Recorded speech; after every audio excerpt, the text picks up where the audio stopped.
cashless society, social credit score, and communism.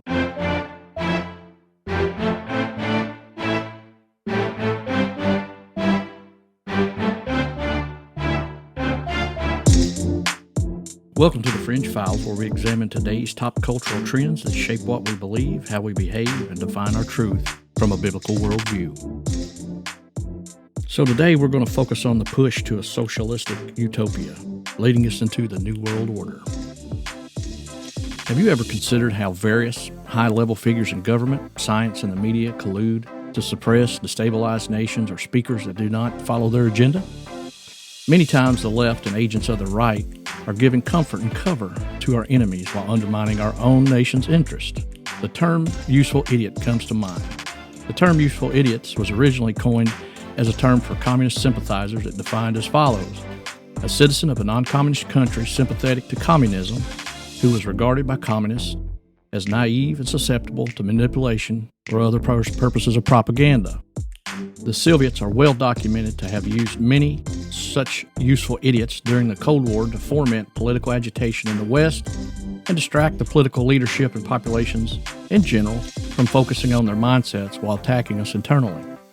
Much of the anti-Vietnam War movement was led and stoked by these type of agents who provided cover for communist agendas by portraying them as benign and humanitarian.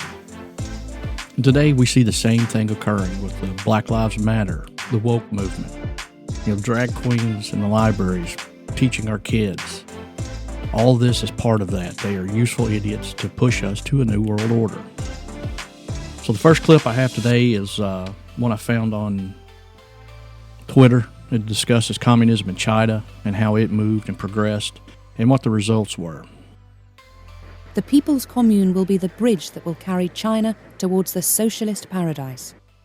The Commune experimented with a completely new way of life. All private property was abolished. Houses, animals, land, and production tools became collective property. Nurseries and free, compulsory schools liberated women from their maternal duties so they could work in the fields.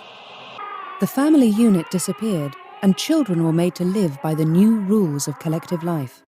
The individual was nothing more than a cog in a big machine. The furniture was seized for firewood, and everything that could be destroyed was destroyed. The pigs, the sheep, everything was collectivized. Even the pots and pans were seized because families weren't allowed to cook. The aim was to force the peasants to take their meals in the commune's collective canteens. In some of them, they even abolished money. A system of work points was established. Food was distributed according to merit, i.e., each person's capacity to fulfill the production objectives. The notion of wages disappeared. It was compulsory to turn up every day. If your name wasn't on the attendance list, you were punished and you lost work points. The fewer work points you earned, the less food they gave you. Oh, it was miserable.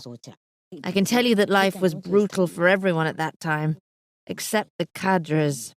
Those people lived well. From 1958 onwards, the cities are quite literally protected from the countryside. People are not allowed to just move about freely. A farmer who brings a cow to market will need to travel with a permit from his local cadre. People who try to flee the countryside are sent back. Our media, government, scientists, and clergy are all bursting with useful idiots. Every part of our culture has useful idiots in it. The useful idiots have largely taken over our educational bureaucracy that indoctrinates our children rather than educating them. But the one thing that keeps the idiots from winning is that the truth is not on their side. And they are always opposed to God Himself. And they have no divine assistance for their hateful cause. Hey, we'll see you next week. We appreciate you being part of the podcast. Make sure you follow us on Twitter, TikTok, Facebook, Instagram, and YouTube. And also see the link in our show notes to find out more about our Bible study guides and to keep up with what's going on. Thank you for being part of the Fringe Files, and we'll see you next week.